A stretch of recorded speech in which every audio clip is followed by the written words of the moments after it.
پاشان عمری کوڕی عاصە فەرمێ وخامسة حسنة جميلة ئەمجا شتێکی تریشم یادکەوتەوە کە پێنجەم دەنێکیانە کە زۆر زۆر مهمە و گرنگە تەماشاکەن حتا بەم شێوە وەسفێکە ئەڵێ حسنة جميلة وأمنعهم من ظلم الملوك أي إنهم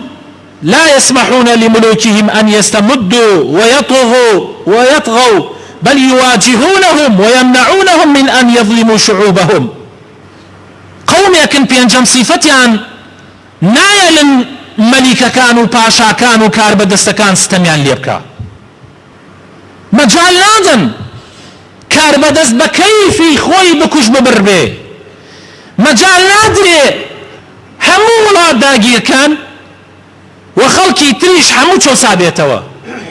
مليك خاوني همو عرض وهمو خلقكيتي بكش ببرخويتي رئيس وايا لولاتاني ايما اگر الرئيس شتێکی بەسەرا بێیان بکرێتە حاڵەتێکە هەموو عالەمە چونکە ئەوەنە تەقدیسی پێدراوە سوژدەی بۆ ئەبەن ملی بۆ کەچەکەن خوانەکەن بە قوربانی إذا قال صدام قال العراق ئەگەر سەدام وتی عێراق وتی ئەم ملەتە بۆیە هەر شایستە ئەوەیە ژێر دەسەکەی چی پێ نەکرد سەدام بەڵام هەر ئەو إذا قال صدام قال العراق باش لەوانەیە ئێستا ئێوە بڵێن ئەخرە و زاڵمە دەسڵاتی هەیە قوتي هي اي باشا براكم يعني او كابرايك نفره اگر او خلقه نبن بحمايه ونبن بياو كوجي او نبن بجماعتي او نبن بماساوتشي او نبن بوزير وبدكسر دس دايره او اخوانيك نفره تشيكا همو ما كوجي بلام ايه ما خوان ابين بكلكي او خوان ابين واكين قومك خواني بياتشو سينوا لەبەر ئەوە برا بەڕێزەکان لە وڵاتانی ئێمە کاربەدەستان هەموو شتەکان ئەگرنە دەست بەڵام لە وڵاتانی ئەوان وانە وڵاتانی ئەوان کاربەدەست مۆزەفێکە تەنیا پاسکیلێک سواری پاسکیلەکە بێ و ئەبێ بڕاتەوە پاسکیلیش هەنێکیان ئیسە بینیتانە ڕئیس وزەرای هۆڵەندا تەنیا پاسکیلێکی بە تەنیا ئەگەڕێتەوە بۆ ماڵەکەی خۆی وە پاسکیل دێت بۆ دەوام مۆزەفێکە وەکو من و تۆ مۆزەفە بۆیە ناتوانێ هەموو مخدراتی هەموو وارداتی هەموو قوتی ئەو ملەتە بخوا لەبەر ئەوە خۆشەویستەکانم زۆر گرنگە ئەم سیفاتانە لە ئێمەی مسلمانە هەبێت یعنی ئەسڵەن برا بەڕێزەکانم پێویستە تۆ هەموو جارێ بە زاڵم و بەستەمکار نەڵێی ئامین ئەو هەرچی بڵێ هەر لەبەر خۆی ئەو کار بەدەستە هەموو شتێک ئەو بیلێت و بڵێ و خۆی لێبێ بە حەق دوایی تۆ گوناحباری لەوەی ئەو گومڕابێ و سەری لێ بشێوێ تۆ تاوانەکەی ئەو هەڵەگری چونکە تۆ وات کرد ئەو ببێ هەموو شتێ بێژێ تۆ هەر بێژی بڵێ حەلاقەکەی سەدام سەرتاشەکەی لە شوێنێکە بۆمانە گێڕێتەوە ئەڵێ هەر کەسێ ئەهات بۆ لای سەدام هەمووی هەر وەسف و سەنای سەدامیە کرد سەدام پرسیاری لێ ئەکردن ئەیوت باشە ئێوە بە تەسەووری ئێوە چی ڕوئەدا ئەم هەڕەشانەی ئەمریکا و بەریتانیا و دەوڵەتەکانی تر جدی ئەبێ یعنی هەر ڕاستی وا ئەوێت هەڕەشەکانیان ئەهێن نەجێ ئەویت ئەمیان نەقوربان نەشتی وا نابێ ئەیوت ئەگەر هاوردیان نەجێ ئەویت ئەگەر هاوردیان نەجێ ئەم ملەتە هەمووی خۆی داتە کوشت لە پێناوی تۆیە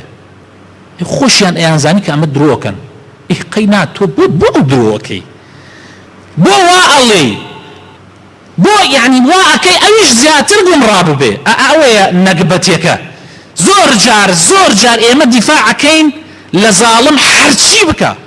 جا خوای تەعالا لە سوورەتی گوێی لێ بگرن لە سوورەتی هود قورئانەکە بکەنەوە دوای نوێژەکە لە ئاەتی 113 خوای تەعالا ئەفەرمێ ولا تركنوا إلى الذين ظلموا فتمسكم النار ئەفەرمێ مەیل مەدەن بظالمان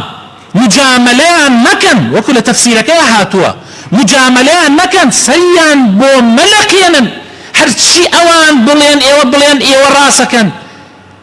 دوائي ايوش عاقل جانمتان سوتيني ان فرعون وهامان وجنودهما كانوا خاطئين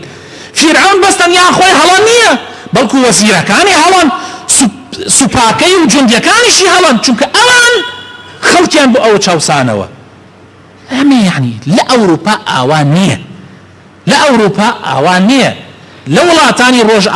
ئاوان نییە، بەڵکو تۆنی بلێر کە سەرکەوتووترین ڕئیس وزەرای بەریتانیا بوو بە پێی ئەوەی کە دایانەت زۆر سەرکەوتوو بووە